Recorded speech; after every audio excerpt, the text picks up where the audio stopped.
So welcome back to the channel, guys. We are now continuing with part 2 of the disc conversion for the back of the splitty. We found a couple of issues with it that are being resolved. Luckily, as we go through today's episode, you'll notice a couple of changes. So we made a couple of alterations to the kit, namely the tube that runs for the handbrake and also the lever that operates the back disc caliper. These needed to be shortened and ground out a little bit, just to make a little bit of a hook for the end of the cable, the brake cable that comes with the splitty as standard. But let's take a look at what we had to do so far.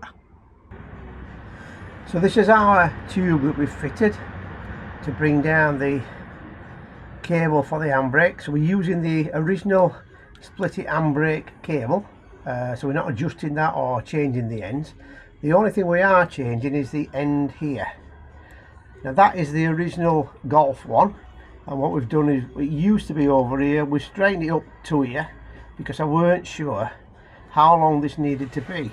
But what I have found is that it needs to be a short one, because at the front we don't have much movement on the handbrake handle itself. So if I extend that to here, at the other end we won't get enough pull on the handbrake. So we're having to mount the cable lower. It does still work, but as you can see, from off to on, let's just show you that. So that's on and that's off. So we're only getting a small amount of movement for effectively the brake to be working. So that's what it looks like up to now.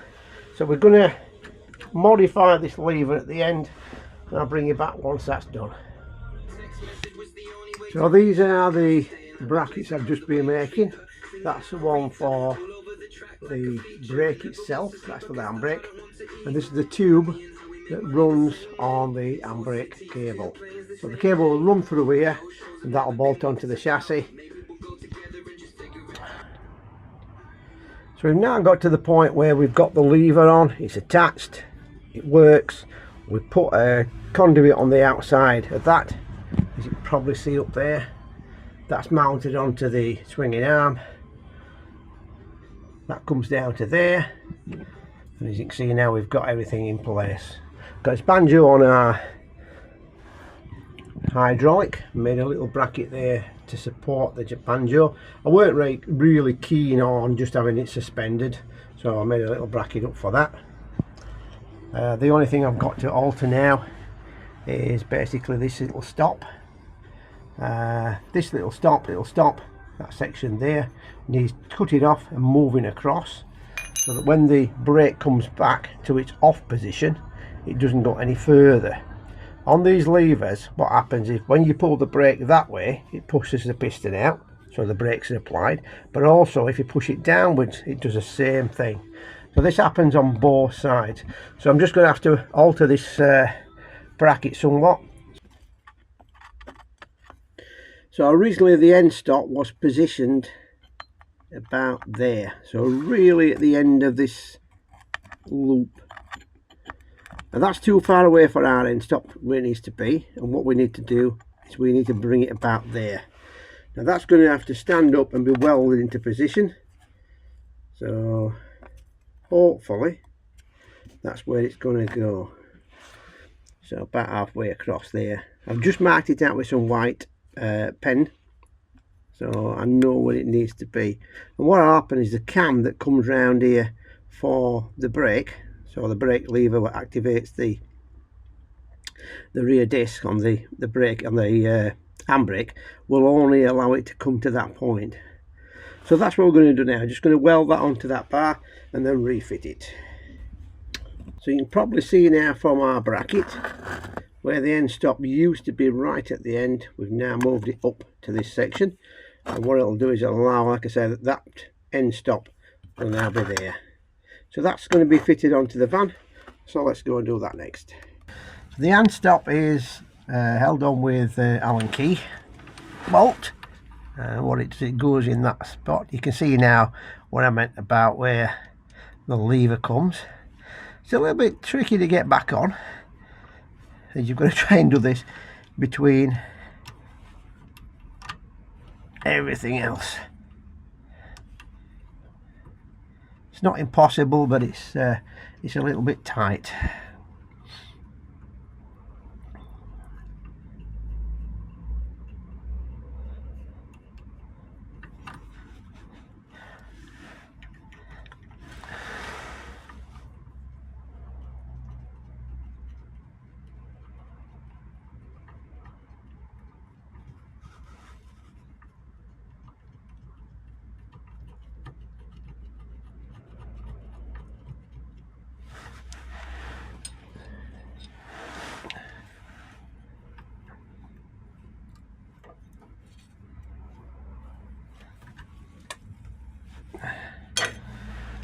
So that's now in position.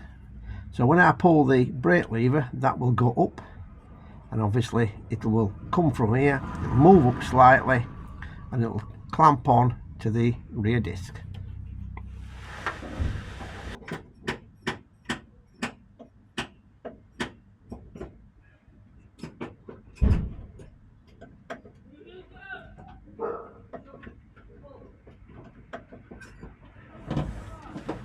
So you can see now we've moved only from there to there, and that now is the brakes are just on there. Still needs a slight adjustment on the cable, but we've got a little bit of movement there with it in its on position. Now if I wanted to, I could take that off and move that lever a bit further round to gain some travel on the cable, but I'm happy with where it is. It's coming on at that point, so we'll go on, release it, that will come back, and we'll get free play on the disc. So it's back on the stop there now. We've got movement there, as we should have. So we just need to adjust up the cable now. Once we've done that, then I think we've completed this section. So one thing we do need to do is we need to put some thread lock on these bolts here. So we've got one there, and they're on the mounting pins that allow that caliper to slide. And then we're going to be putting some thread lock on the last two at the back. So these two, we're going to use thread lock on them again because we don't want them to come undone again. So there are the critical points when it comes to making sure that the caliper doesn't come off the off the van. So we came across a little bit of a problem with the caliper mount, in that the space available for the disc, so if I can show you that bit there, down there, needed to be clearanced. The disc itself really slightly amount of noise as we rotated it round, and that was with nothing fitted. So we've ended up clearancing that with a little bit of a Dremel tool and a file. So we've now got the clearance that we required. But one thing that we did do is, once I put in the clips for the anti-rattle shims, so them, I put one on either side, I found that when I came to put the pad in, it would no longer fit. And I think it's because we've got a mismatch of parts. We're using Mark IV parts with Mark III parts. They are very close, but not a perfect fit that I found on these.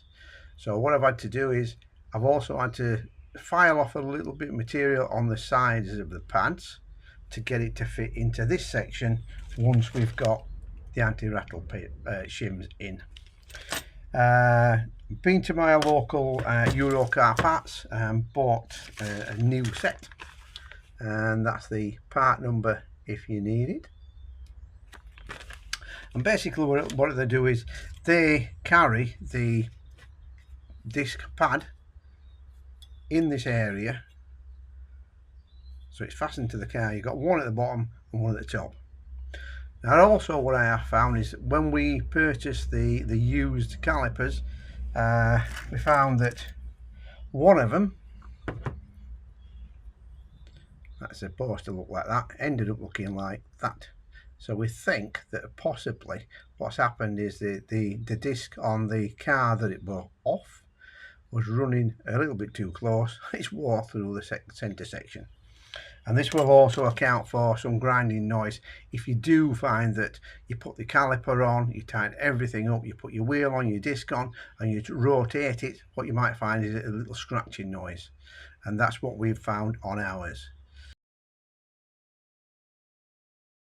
So one problem you will come across if you are going to do the conversion yourself is the hub will need machining down in size. We've taken off between 5 and 7 millimeters off the circumference of the hub carrier, and this is to allow the disc to fit over. They're not compatible, so they do need machining down slightly to accommodate this. So we've got a hard line that comes as standard. This is normally fastened into the back of the slave cylinder here, and we've got a flexy that I described early on with a banjo at the end. We've fabricated a two-piece steel pipe with a bracket there, so that first bit is thicker to enable us to get the end of the cable in. It then comes down to this size, so we can get that through, get the spring in. May change this at a later date. And then obviously we've got the hooked section of the brake lever, as it is, on at the end. What we're doing at the moment is we've got a Allen head bolt there, and we're going to change that for a standard bolt. It just means that I don't have to worry about having to use or have the correct Allen stud bolt head in the toolbox. So as you can see, it's quite a neat installation. Everything seems to work okay. We've got his end stop down here for when we let the brake off, and the caliper moves efficiently.